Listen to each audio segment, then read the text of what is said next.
Anong ginagawa niyo pag wala kayong gana at tinatamad kayo? Ano yung ginagawa mo para sumipag ka ulit at magkagana ka ulit? What do you do to be motivated once again? May nabasa po akong libro, napakaganda ng payo nitong manunulat. Her name is Mel Robbins. Ang ginagawa niya pag depressed siya, nalulungkot siya, tinatamad siya, unmotivated, meron po siyang 5-second rule. At sabi niya, kahit na hindi mo feel o hindi mo nararamdaman, magbilang ka lang ng 5 seconds, pagkatapos gawin mo na dapat yung kailangan mong gawin. Dahil habang pinapatagal mo yung dapat mong gawin, yung mabuti mo dapat magagawa, hindi mo na magagawa yan. Oo nga po, no? Sinubukan ko po kaninang umaga. Siguro tayong lahat hirap dito yung gumising. Ang hirap po, no?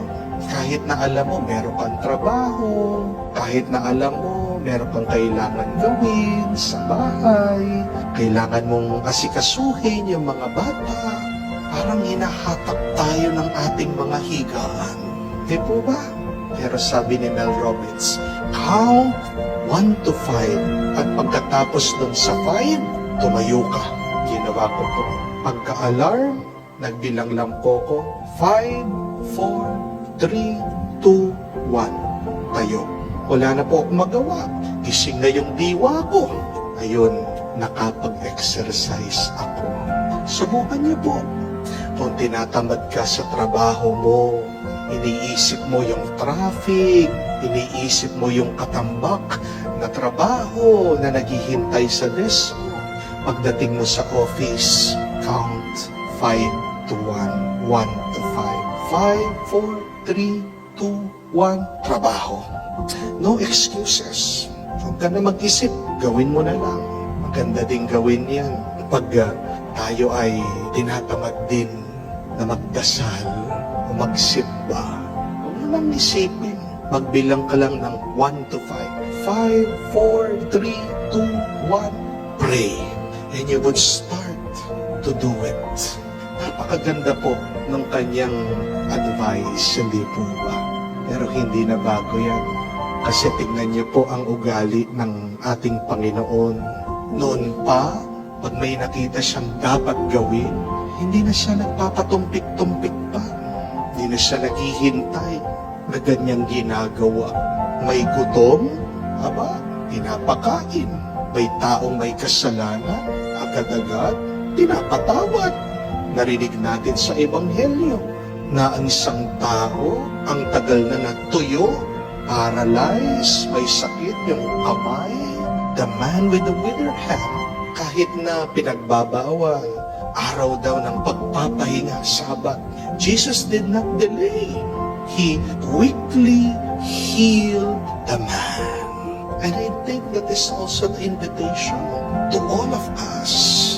Yung dapat mabuti na kailangan nating gawin, huwag nating patagalin pa.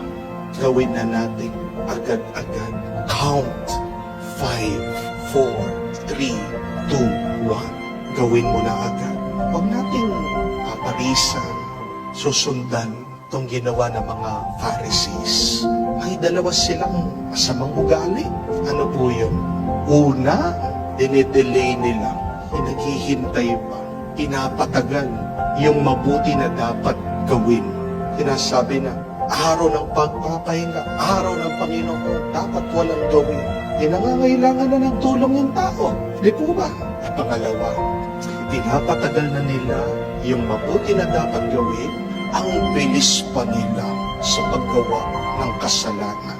Pagkatapos daw pinagaling ni Jesus yung taong paralyzed, ano yung narinig natin? They were enraged. They were quick to be angry. At ang bilis nilang nag-usap-usap, paano nating sisirain, paano nating papabagsakin, how could we eliminate this person? Bakit doon sa paggawa ng mabuti, ang bagal nila? Pero sa paggawa ng masama. Ang bilis-bilis nila mag-ingat. Baka ganyan din ang ating ugali. Let us ask that question. What are those good things that I have delayed to do in my life? Ano yung mga mabubuting bagay na medyo natatagalan ako na hanggang ngayon hindi ko pa magawa? Let us look at them.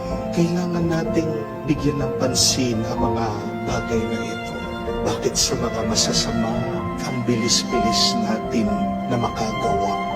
Ang bilis natin na mainis at magalit sa ibang tao. Amen? Ang bilis natin pagdating sa pagsisinungaling. Ang bilis natin sa katamaran. Ang bilis natin sa pagrereklamo. Di po ba? Ang bilis natin makinig sa chismis at manira ng ibang tao.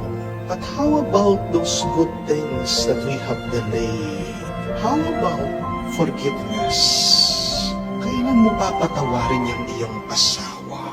Kailan mo papatawarin yung mga taong nakasakit sa iyo? Bakit pinapatagal mo pa? Kaya nga wala kang kapayapaan at tuwa sa iyong puso. Do not wait for tomorrow. Do not wait for the next month. Forgive now. Count. 5, 4, 3, 2, 1. I forgive him, Father. I forgive them, O Lord. How about your dreams? Ano pang hinihintay mo para makamtan mo yung mga pangarap mo?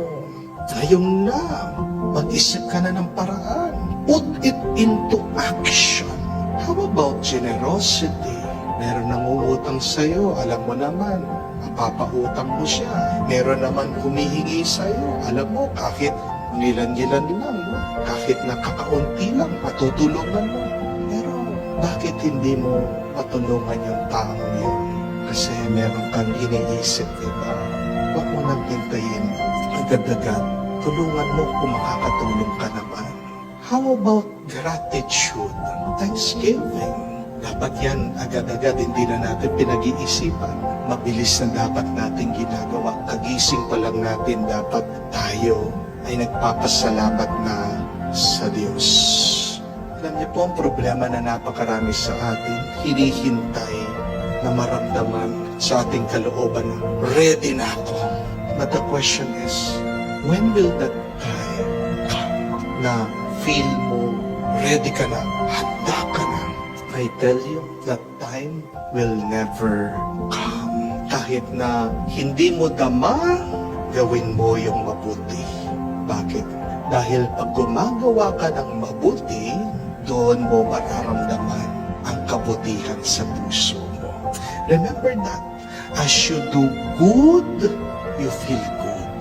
And the better that you do, the greater you will feel and experience in your life.